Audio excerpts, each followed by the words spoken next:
Okay, it's day 355, and I thought it would be a good time to do a summary. Only this one is going to be a super summary, meaning it's going to summarize the whole series from the beginning. And that's hard to do when you're talking about 1,325 or 1,330 videos over 355 days.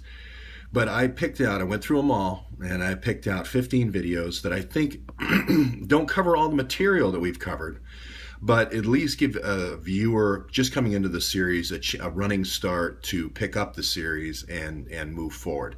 I like to use this intelligence funnel as kind of the symbol, so that's what to look for. This, if you want to tell people, look for the funnel, the George Webb super summary. The funnel just basically summarizes how we go through the process of going from noise to data to information to intelligence. Okay, so and I go over that in one of the videos, and I think that process is the future of journalism.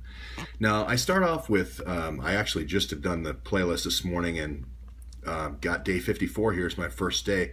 The first 54 days is going through the Hillary emails and understanding that Eric Braverman is the key to being the DNC leaker. The reason he is the DNC leaker, I propose, and we still don't know this, is because of pay to play. And Braverman says something which is called follow the money. And I believe follow the money means taking the data from Washington, D.C., the Imran server, and taking it up to the Huma server in New York. Braverman's in both places. Braverman's in Washington, D.C., and Braverman's in New York. He understands the whole flow of the Underground Railroad, of the information from the Underground Railroad. He understands the play in D.C. all the way to the pay in here in New York. Now, I really had that from day one. So the first 54 days was just basically thousands of searches every day collecting evidence. And day 54 is a good summary of all the evidence collected to that day. Now, the reason why I have day 88 in here is this is the day I talked to Cy Hirsch. And then Cy Hirsch tells me, it's almost like the Go West young man, you're connecting the dots, you're a Peter Dale Scott, it's really interesting, but you either need to write a book or go on the road and be a real journalist. And so it goes for another, till this day 120 with DynCorp, where I'm still kind of doing these summaries, and I still haven't quite taken his advice. But what I have done is I have put some pieces together about DynCorp, which is DynCorp has the backbone, the information backbone of these 30 key agencies in the United States government, and that is the play side of this equation. That is where the information is coming from that's being sold here in New York. So we talk about DynCorp kind of taking the rat lines and getting more serious with them, organ harvesting in Kosovo, developing that business, and then also, unfortunately, the young bride business, the child trafficking, the teen trafficking, I like to call it. I'm not really accusing them of child trafficking. Then we get into day 50, which is when the Juan story breaks, Maria Bartiromo, etc.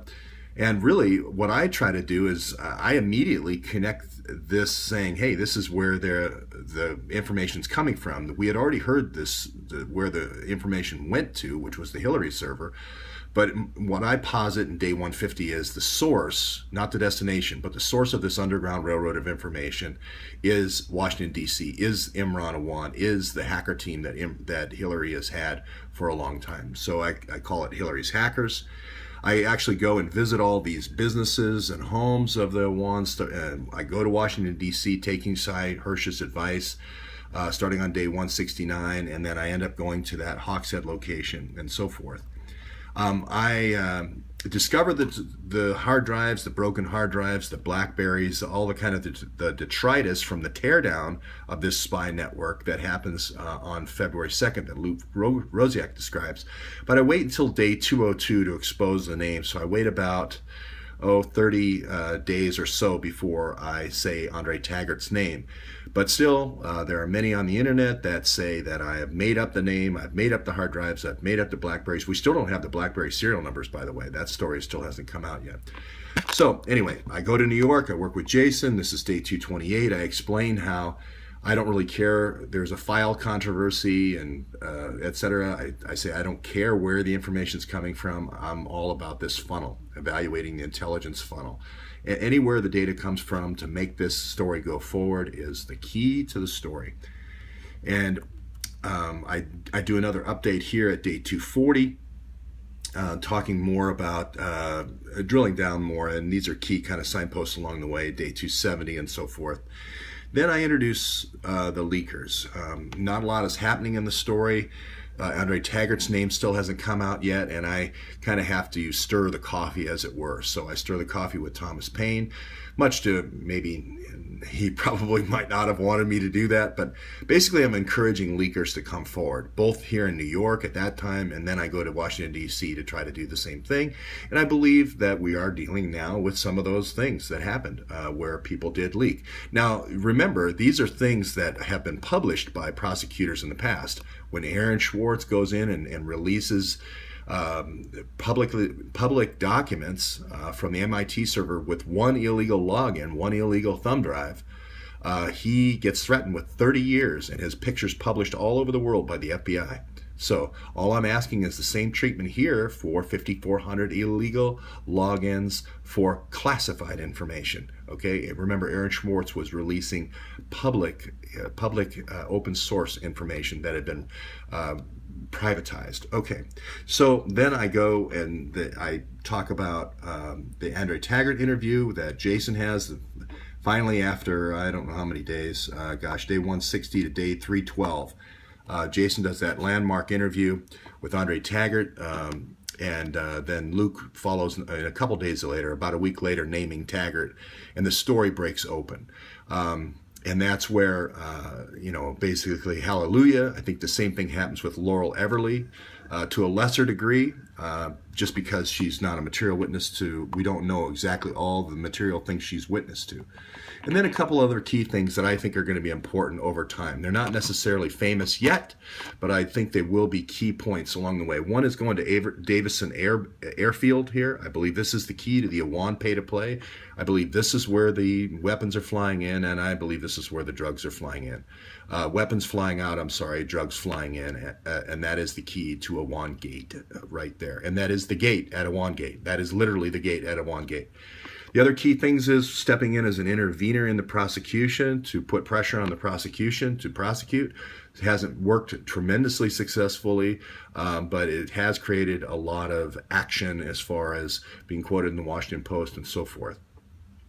Oh, by the way, I also have the New York Times in here and CNN. You're going to have a little bit of the the illegal diplomatic shipments into Charleston. You're going to have a little bit of that aftermath in here as well. I just haven't highlighted it. Those two that I passed over are going to be those kind of summaries.